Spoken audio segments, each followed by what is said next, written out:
Have you ever been certain your telephone would ring in the next 10 seconds? Or have you ever walked down a strange street and had the feeling that you knew what lay beyond the unturned corner? Yes?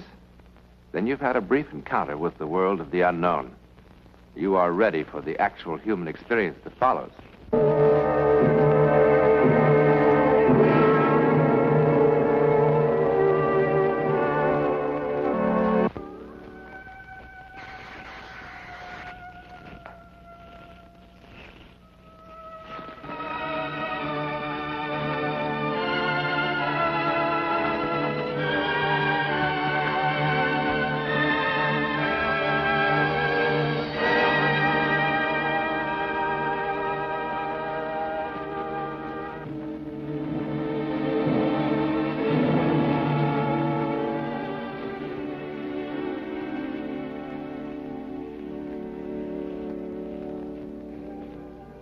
This is not merely a story of arson. They will put this fire out in time. No one will be hurt. But she who started the fire, what about her? You saw her face. She is not merely an arsonist. Look at her again.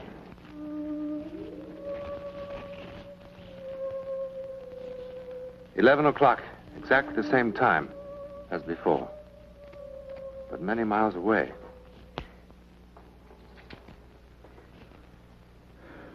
Bill, I'm going to be perfectly frank with you. I don't know what causes these fevers. They seem to be malaria, the way they come and go, but they're not quite like it.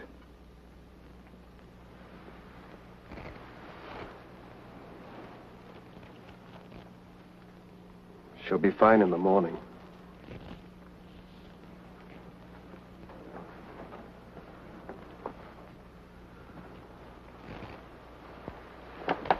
That's the way it's been. In the morning.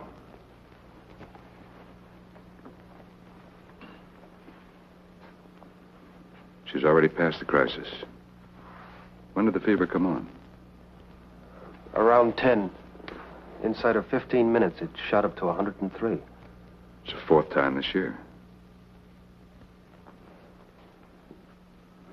I just don't know.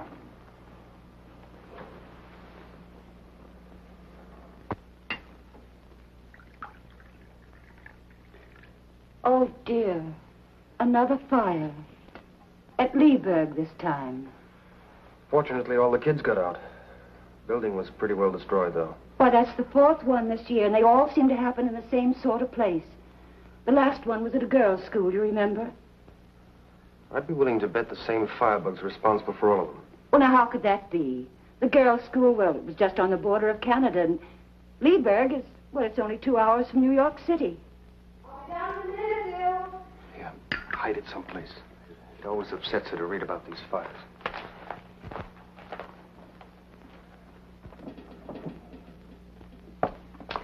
Oh, good morning, Mrs. Bobby.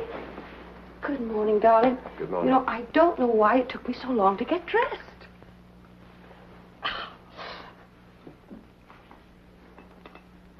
Well, such long faces for such a lovely morning. Well, you look so well. I declare I don't see how you can. Now, Mrs. Hardy, I do not want to hear another word about last night.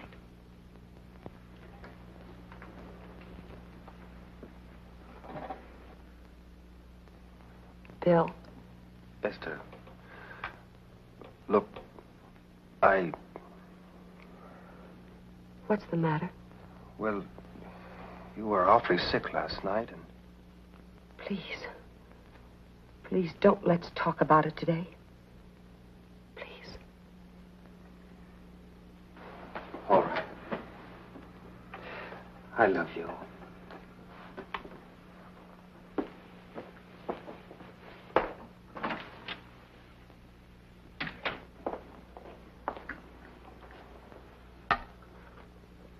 Oh, thank you.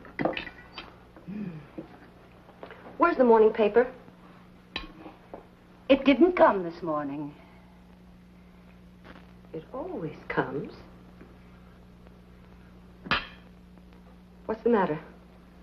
What happened? Was there a fire last night? Now, don't upset yourself, please.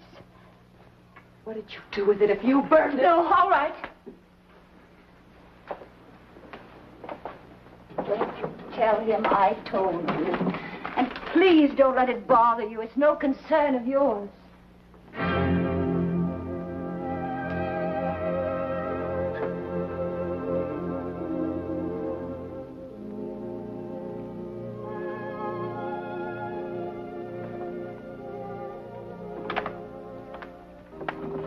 Hello, Mrs. Quinton.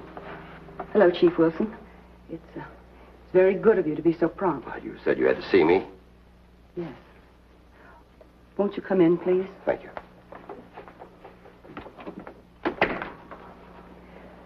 Everybody's out, so we won't be disturbed.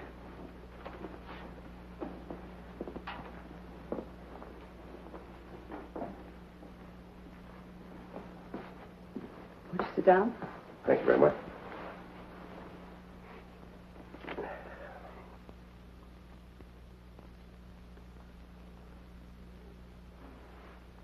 What was it you wanted to tell me, Mrs. Quinton? It's about those fires. I should have come to you some time ago, but I just couldn't bring myself to. But now, I'm afraid that children might be burned to death. Oh, you mean those orphanage fires? Yes, they are terrible, but thank God they're nowhere around here. But they will be. Because she will be here. Who? My sister, Emily. Oh, no, Mrs. Quinton. I know that she is the one that's responsible for setting all of those fires. How do you know that? I know. Because I can feel her mind working. What do you mean you can feel her mind? I always knew what she was thinking. You see, we're identical twins. I haven't seen her since we were 10, but I know what she's thinking. I see. Well, what about your sister? Does she know what you're thinking? No. No. And she never knew that I could read her mind.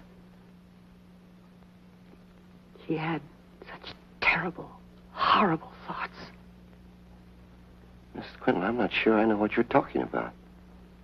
Everybody thought that she was kind and good and wonderful. That's what she wanted them to think. But I knew what she really was. And when those hideous fires started to break out, I kept hoping that somebody would catch her and put her away. Mrs. Quinton, have you talked this over with your husband? No. No, you see, my husband doesn't know I have a twin sister. Why not? Well, when I was 17, I left my hometown and I came to New York. That's where I met my husband. And, well, it didn't seem to be any reason for me to tell him about the past. But now, I'm afraid. It's all right, I'll take care of it once, and just don't you worry about a thing, Mrs. Quinton. Do you have to involve my husband? I mean, you know, you can imagine how ashamed I am if there were any scandal. His family. No. I'll keep it very quiet. Just don't you worry, Mrs. Quinton. Thank you. Thank you.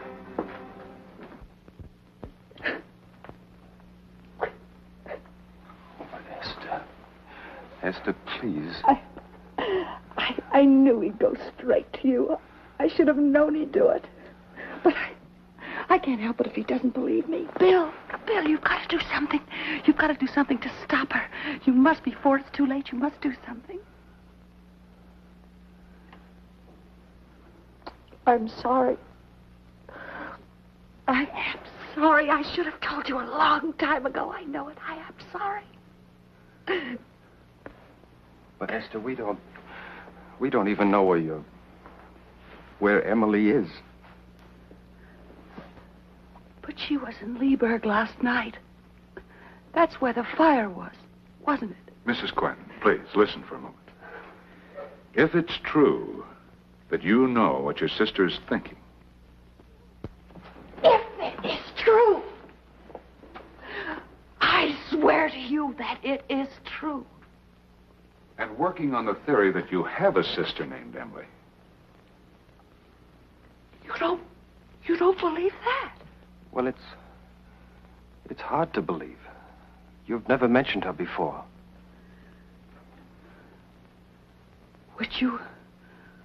Would you believe me if Emily called me on the phone tonight?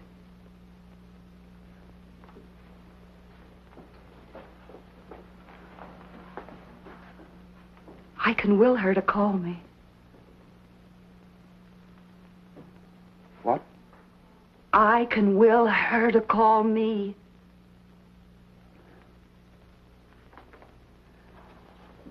I can. If you can do that, then will her to stop setting fires. But I can't do that, Dr. Parks. Don't you think I have tried? Don't you think I've really tried?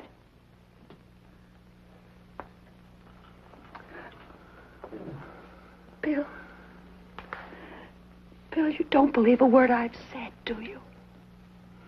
Well, darling, first you say that you can will her to do one thing, and then you say that you can't will her to do something else. But don't you see? I can't change what she really is. Emily is evil, Bill. She is evil.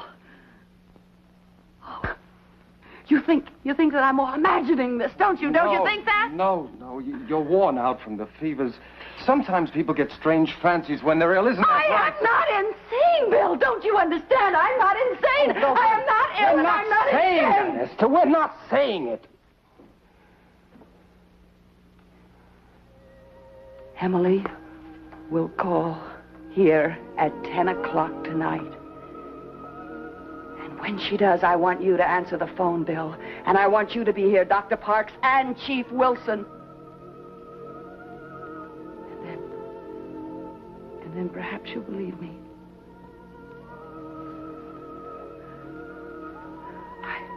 I hope it won't be too late.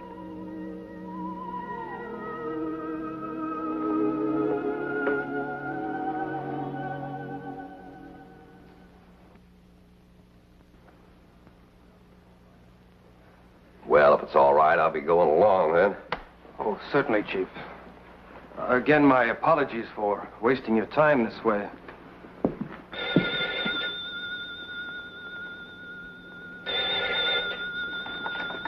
Hello? Hello? What? Gainestown, New York calling. What? Yes, this is the Quentin residence. Hello? Hello? This is William Quentin. Esther's upstairs. Who's calling, please? Emily Harkness. Can you wait a second, please? I'll get Esther. Hello?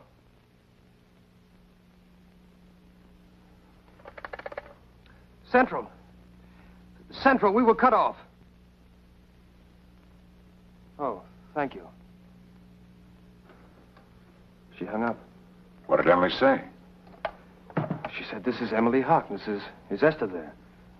When I asked her to wait, she laughed in a strange way and hung up. Bill! Bill! Bill! Bill! Bill! Stop her. Stop her. She started. She started another fire Esther, again. darling, we just spoke to her on the phone. No, it's a convent school this time. It's in the back. It's spreading all through the building. We just Stop her. Listen to me. We just... Leave her again, Bill. Take her upstairs. Vernon, stop her. Vernon, stop. Stop her. Come on. Stop.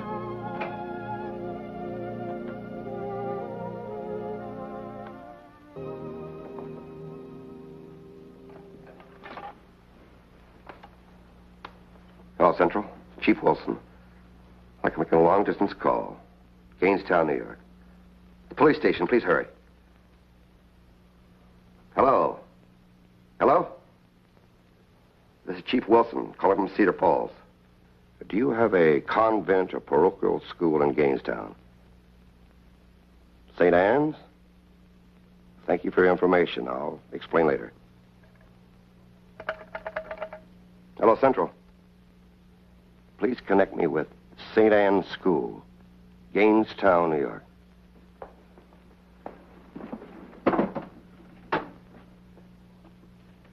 Hello, St. Anne's School? Yes, this is Sister Agatha speaking. Cedar Falls? Police chief? No, I wasn't asleep. What can I do for you, sir? Have you had a fire there this evening? A fire? Certainly not. Wait just a minute.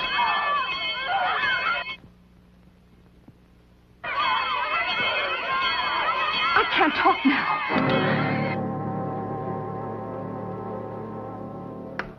What happened? There is a fire. I heard people yelling. I heard the bells. I'm going to get action on this right now.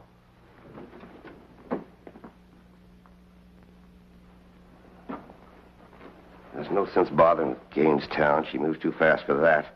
She must live somewhere. Your wife said she hadn't heard or seen her for some time, but other people have. Where did Mrs. Quinton used to live? Waterville. She was raised in the orphanage there. I'm off there right now. Bill, please tell me the truth. Did anything happen last night that was bad? I mean, I'm not talking about the phone call from Emily. Everything's all right. Try to eat something, dear. I'll try. Mr. Quentin, Chief Wilson. Oh, yes. Esther.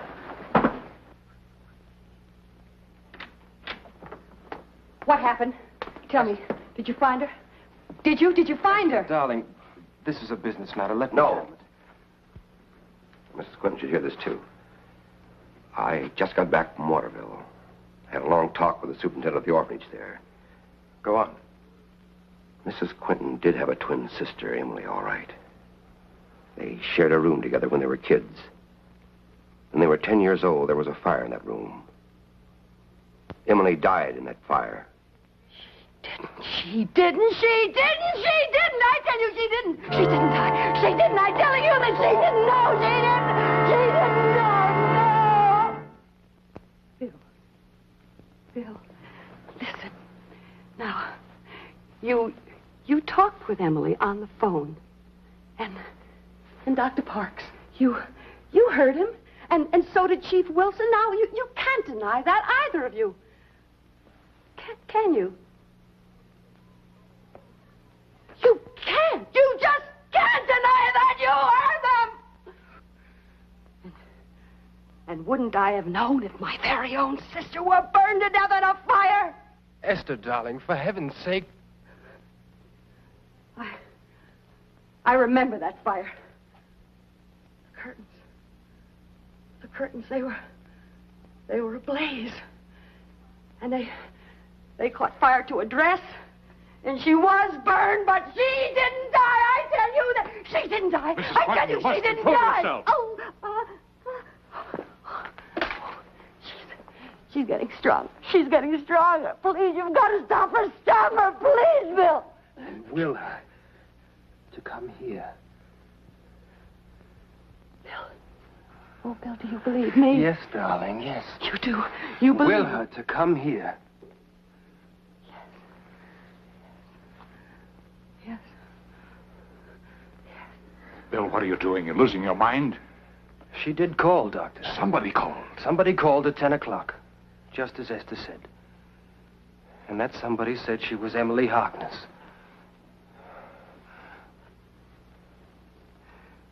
Will her to come here.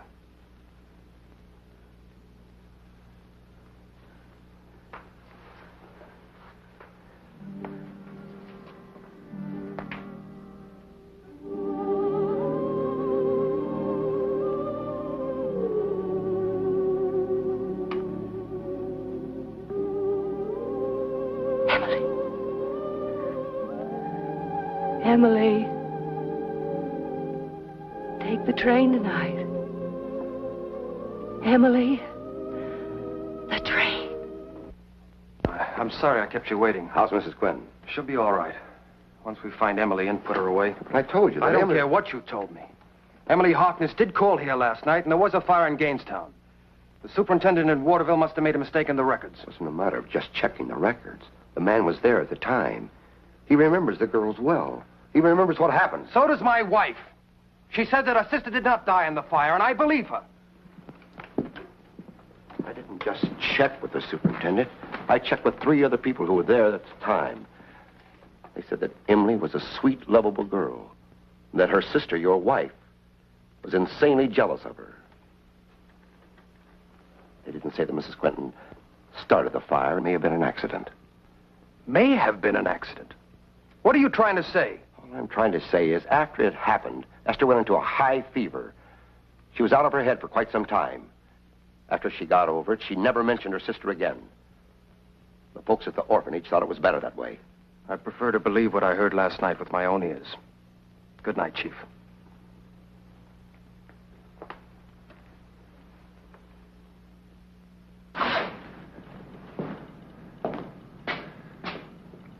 I wish we hadn't left Esther alone. She's not alone. Mrs. Harney's with her.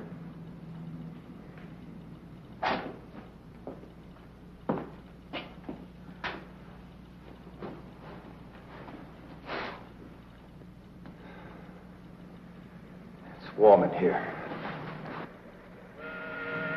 There it is.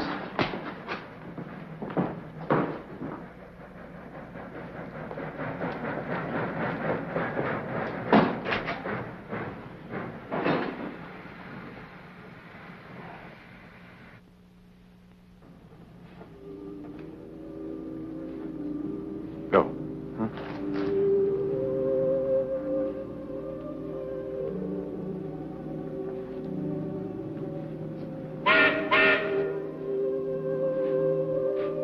Emily?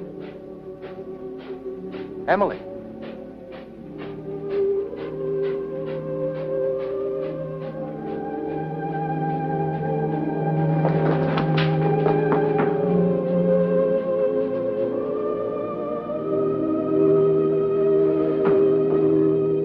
Emily! Wait!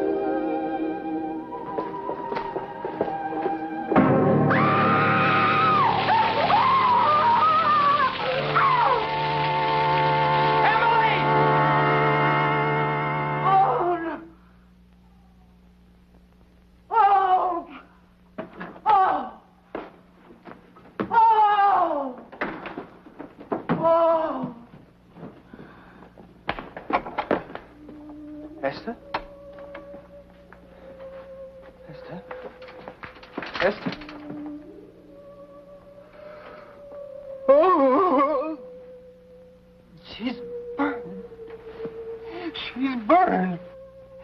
She's burned.